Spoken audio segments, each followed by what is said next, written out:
চট্টগ্রাম সফরকালে বৈষম্য বিরোধী ছাত্র আন্দোলনের কেন্দ্রীয় সমন্বয়ক হাসানাত আবদুল্লাহ পটিয়া উপজেলা শ্রমিক লীগ সভাপতি শামসুল ইসলামের বাড়িতে রাত যাপন করেন। এই শামসুল ইসলাম আবার বৈষম্য বিরোধী ছাত্র আন্দোলন চলাকালে পটিয়ার শিক্ষার্থীদের উপর হামলা মামলার ৩৩ নম্বর আসামি। এমন একজন ব্যক্তির বাড়িতে কেন্দ্রীয় সমন্বয়ক হাসনাতের অবস্থান করা নিয়ে সামাজিক যোগাযোগ মাধ্যমে সমালোচনার ঝড় উঠেছে। শামসুল ইসলামের ছেলে ঢাবি শিক্ষার্থী সাকিবের আমন্ত্রণেই হাসনাত সেখানে গেছেন বলে জানা গেছে। স্থানীয় সূত্রগুলোর অভিযোগ, শামসুল ইসলাম বহুরূপী নেতা। তিনি একসময় বিএনপির গুরুত্বপূর্ণ পদে ছিলেন, পরে শ্রমিক লীগের গুরুত্বপূর্ণ পদে আসেন। এখন তিনি বৈষম্য বিরোধী ছাত্র আন্দোলনের ছাত্রদলের ওপর ভর করেছেন। মূলত এটি করে তিনি যখন যে সরকার বা দল ক্ষমতায় আসে তাদের লেবাস নিয়ে এলাকায় নিজের প্রভাব প্রতিপত্তি ধরে রাখতে চান। এটি করে এলাকায় বিভিন্ন বিদ্যুৎ প্ল্যান্টসহ শিল্প কারখানার জায়গা জমির দালালি, তেলের ব্যবসা করে বিপুল বিত্ত বৈভবের মালিক বনে গেছেন তিনি। পটিয়া উপজেলা বিএনপির সাধারণ সম্পাদক খোরশেদ আলম বলেন, ফ্যাসিস্ট সরকারের যিনি সুবিধাভোগী তার বিরুদ্ধে বৈষম্য বিরোধী আন্দোলনে শিক্ষার্থীদের উপর হামলার মামলা রয়েছে, তার বাড়িতে একজন কেন্দ্রীয় সমন্বয়ক রাত যাপন করবেন সেটা আমি বিশ্বাস করতেই পারছি না। এতে বৈষম্য বিরোধী ছাত্রদের বিষয়ে সাধারণ মানুষের মাঝে ভুল বার্তা যাচ্ছে। একজন সমন্বয়ক কার বাড়িতে যাবেন, কোথায় থাকবেন তা দেখে শুনে করা উচিত। ৮ সেপ্টেম্বর লাল দিঘি মাঠে বৈষম্য বিরোধী ছাত্র আন্দোলনের উদ্যোগে সমাবেশ হয়েছিল। কেন্দ্রীয় কর্মসূচি অংশ হিসেবে এই সমাবেশ উপলক্ষে চট্টগ্রাম সফর করেন কেন্দ্রীয় সমন্বয়ক হাসানাত আবদুল্লাহ। বক্তব্য রাখেন লাল দিঘির সমাবেশে।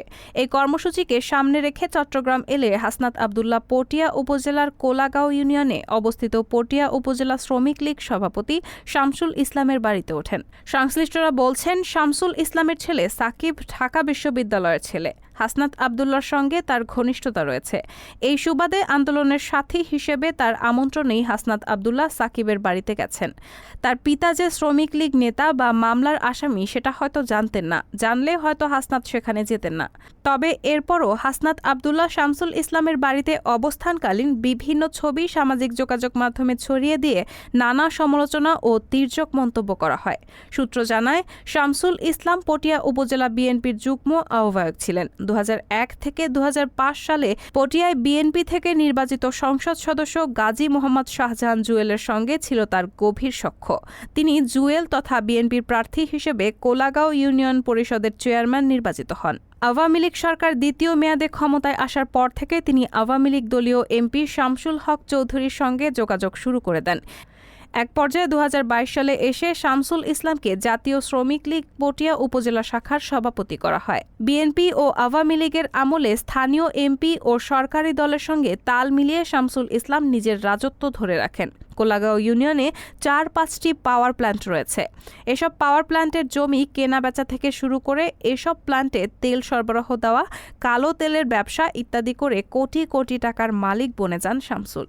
প্রসঙ্গত, 18 জুলাই বৈষম্য বিরোধী ছাত্র আন্দোলনে শিক্ষার্থীরা মিছিল বের করে পটিয়ায়। মিছিলে হামলা করে আওয়ামী লীগ। তারা শিক্ষার্থীদের ওপর হামলার পাশাপাশি পটিয়া কলেজ গেটে অবস্থিত বিএনপি অফিসে ভাঙচুর করে। ওই ঘটনায় 20 আগস্ট পটিয়া থানার মামলা করা হয়। মামলার বাদী মোহাম্মদ আলী আহমদ একজন বিএনপি কর্মী। মামলার সাবেক এমপি শামসুল হক চৌধুরী, সাবেক পৌর মেয়র হারুনুর রশিদ, সাবেক উপজেলা চেয়ারম্যান দিদারুল ইসলামের সঙ্গে 33 নম্বর আসামি করা হয় শামসুল ইসলামকে। রায়হানা মুন, সবার কথা।